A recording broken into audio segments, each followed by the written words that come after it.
안녕하세요. 저는 박정환이라고 하고요. 이번 시간은 기초사진 강좌 두 번째 시간이고요. 여러분들께 예고해드린 대로 사진 편집에 대해 기초적이면서도 여러분들이 쉽고 편리하게 사용할 수 있는 사진 편집 프로그램을 함께 알아보려고 합니다. 그럼 바로 시작하겠습니다. 사진 편집은 어떤 촬영 도구를 사용하느냐에 따라서 두 가지로 나눌 수 있을 것 같습니다. 카메라로 촬영을 하셨다면 컴퓨터로 가져와서 편집을 하실 것이고, 스마트폰을 사용하셨다면 어플리케이션을 설치해서 편집을 하게 되겠죠. 그래서 두 가지의 경우에 각각 사진 편집을 간편하게 할 수 있는 프로그램에 대해 함께 배워보고, 마지막에 유용하게 활용할 수 있는 웹사이트를 소개해드리고 마치도록 하겠습니다. 첫 번째로 컴퓨터에서 사진 편집을 하는 경우에 대해 알아볼 건데요. 많은 종류의 프로그램이 있습니다만 사실 멀리서 찾아볼 필요 없이 집에 윈도우만 있으면 사용할 수 있는 간편한 프로그램이 있습니다. 바로 그림판입니다. 그림판에서는 사진의 색깔을 보정한다든지 디테일한 화질을 편집할 수는 없습니다만 크기를 줄인다든가 간단한 글자를 넣어본다든가 여기서 제공하는 기본 기능을 잘 활용하신다면 사진 편집뿐 아니라 다양하게 활용을 하실 수가 있습니다. 메뉴도 한글로 되어 있고 찾기도 편해서 금방 배우실 수도 있고요. 저는 개인적으로 사진을 파워포인트나 문서 작업에 쓸 경우에 필수적으로 사용하고 있습니다. 대표적인 몇 가지 기능을 소개해드리면, 처음에 사진을 불러왔을 때 필요한 부분만 지정해서 저장을 하고 싶을 경우에 선택 툴로 드래그하고 자르기를 누르면 끝이 납니다. 그리고 저장하기를 누르시면 원본 파일에 덮어쓰기가 되고, 별도로 잘려진 이미지를 다른 이름으로 저장하고 싶으시면 파일 메뉴에서 다른 이름으로 저장을 누르시면 됩니다.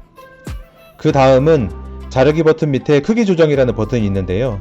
이미지를 내가 원하는 사이즈 혹은 크기로 저장하고 싶으면 여기서 숫자를 직접 입력하여서 조절을 하실 수도 있습니다. 제일 상단에 작은 아이콘으로 실행 취소와 다시 실행 버튼이 있는데, 실수로 잘못 누르셨다면 앞상황으로 돌아가거나 다시 뒤로 갈 경우 클릭하시면 되겠습니다. 사진 편집을 좀 더 전문적으로 하고 싶다면 추천해드리는 프로그램이 있는데요.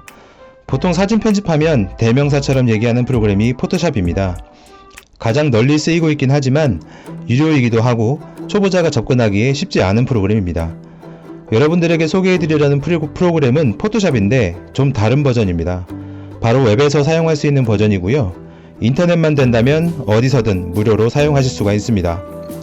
검색창에 픽슬러라고 검색하시면 접속할 수가 있고요. 처음에 두 가지 버전에서 선택하라고 안내하는데, 이 버전은 좀 더 포토샵 프로그램에 비슷하게 되어 있고요. 초보자라면 쉽고 간편하게 되어 있는 X 버전을 선택하시는 것이 좋습니다. 아예 백지부터 시작할 수도 있고, 여기서 제공하는 이미지나 템플릿으로도 작업을 하실 수가 있습니다. 짧은 시간 내에 모든 기능을 설명하기에는 시간이 부족하기 때문에 주로 사용하는 기능 위주로 짧게 설명하도록 하겠습니다. 포토샵을 사용하실 때 기본적으로 알고 가야 할 상식 중에 레이어라는 것이 있는데요. 사진에 여러가지 작업을 하실 때 글자도 넣고 다른 이미지를 합치기도 하는데요. 원래 이미지에 글자나 다른 그림을 덮어 쓰는 것이 아니라 스케치북처럼 한 겹 한 겹 얹어 놓는 형태로 편집을 합니다. 그 한 겹 한 겹을 레이어라고 하고요. 레이어별로 편집을 하고 마지막에 최종적으로 보이는 이미지를 한 장의 파일로 내보내게 하여 완성을 하는 과정을 거치게 됩니다. 이미지 열기를 눌러서 촬영한 사진을 불러옵니다.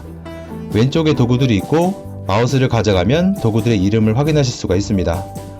처음에 순서를 누르면 언락하기가 있는데요. 사진을 고정시키고 글자나 다른 사진을 합성하시려면 잠궈 놓는 게 좋고요. 이 사진도 편집을 통해서 변형을 하실 거면 잠금 해제를 하시는 것이 좋습니다.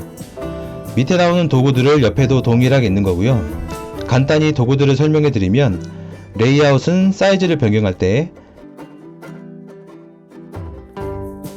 텍스트는 글자를 넣을 때, 밑에 나오는 템플릿들은 내 마음대로 수정을 하실 수도 있는 템플릿들입니다. 요소 추가는 도형이나 테두리 효과를 주고 싶을 때 사용하고요.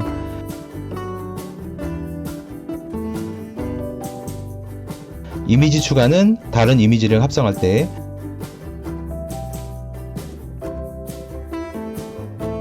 자르기와 오려내기는 전체 사진에서 필요한 부분만 골라낼 때,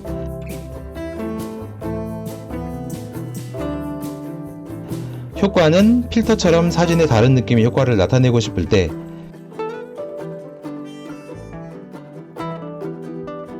픽셀 유동화는 사진의 일부분을 왜곡시키는 기능입니다.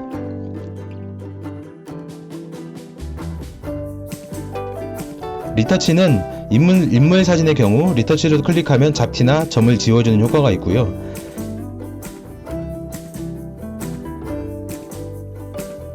그리기는 직접 붓으로 그림을 그리는 경우, 글리치는 그림이 일그러지는 효과, 포커스는 내가 원하는 부분만 포커스가 맞게 되도록 할 수 있는 기능이고요. 제일 밑에 디스퍼션은 원하는 부위에 모자이크처럼 효과를 주실 수가 있습니다.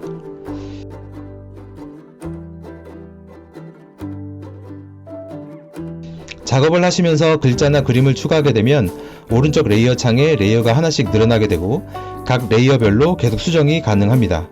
순서도 바꿀 수가 있고요. 최종적으로 작업이 다 끝나면 제일 밑에 저장을 눌러서 원하는 이름으로 내보내게 하면 끝이 납니다.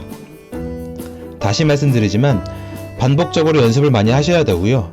원래 포토샵에 비해 굉장히 간편해지고 쉽게 사용할 수 있도록 되어 있어서 연습하시는데 어렵지 않을 거고, 이게 익숙해지시면 나중에 포토샵을 다루시는데 큰 도움이 되실 겁니다. 두 번째로 스마트폰의 경우를 알아볼 건데요. 별도의 앱을 찾기보다 안드로이드에 기본적으로 있는 프로그램을 함께 확인해 보려고 합니다.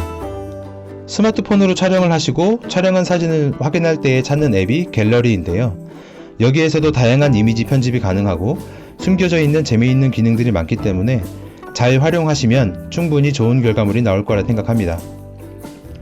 제일 먼저 소개해드릴 기능은 콜라주라는 기능입니다. 여러 장의 사진을 한 장으로 엮어서 표현하고 싶을 때 활용하시면 좋고요. 사용할 사진들만 고르시면 손쉽게 분할해서 정리할 수가 있습니다. SNS에 올리고 싶은 사진은 많은데 많이 업로드가 되지 않을 경우 활용하시면 유용하겠죠. 두 번째는 갤러리에서 제공하는 여러가지 사진 편집 기능입니다. 다양한 필터를 제공할 뿐 아니라 추가로 다운을 받으실 수도 있고요. 직접 디테일하게 색 보정도 가능하고 글자를 넣거나 다양한 스티커를 추가할 수도 있어서 웬만한 편집 어플리케이션을 제공하는 기능은 대부분 있다고 해도 무방합니다. 그 외에 동영상의 경우에도 지원하는 기능들이 다양하니까 직접 다뤄보시면 충분히 만족하시리라 생각합니다. 이번에는 여러분들께 재미있는 웹사이트 한 곳을 소개해드리려 하는데요. 사진을 편집할 때 인물만 떼어내서 다른 사진에 합성하게 되는 경우가 있는데 보통 눕기를 딴다고 표현을 합니다. 원래는 사람의 손으로 직접 윤곽을 일일이 따야 해서 많은 시간과 노력이 필요한 작업이었는데 웹사이트에서 순식간에 처리를 해주는 곳이 있습니다. 검색창에서 눕기라고 검색하시면 remove.bg라는 곳이 나오고요. 여기에 들어가셔서 이미지만 첨부하시면 순식간에 인물만 골라냅니다. 여기서 그치지 않고 이 사이트 상에서 다양한 작업이 가능하기 때문에 직접 들어가셔서 몇 번 실습을 해보시면 재미있고 손쉽게 편집이 가능합니다. 저도 개인적으로 많이 활용하고 있습니다. 이렇게 해서 스마트폰과 컴퓨터에서 사진 편집을 할 경우에 활용할 수 있는 프로그램을 알아봤습니다. 많은 프로그램들이 존재하지만 기본적으로 제공하는 프로그램을 잘 활용하셔도 충분히 이미지 편집이 가능하고요. 여러 종류를 사용하기보다 한 가지를 꾸준히 잘 쓰시는 것이 더 좋습니다.